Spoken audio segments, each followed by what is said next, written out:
دعائی قنوت۔ اللہم انا نستعینک ونستغفرک ونؤمن بک ونتوکل علیک ونثنی علیک الخیر ونشکرک ولا نکفرک ونخلع ونترک من یفجرک۔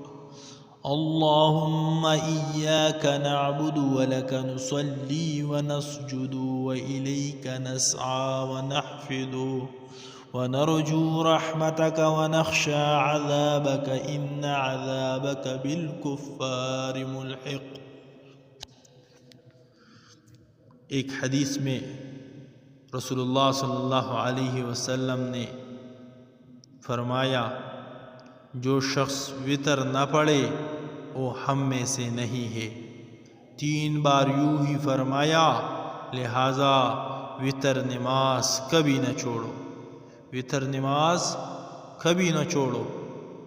یہ وتر نماز کی فضیلت ہے، اس پر عمل کرو اور وتر نماز کبھی نہ چھوڑو۔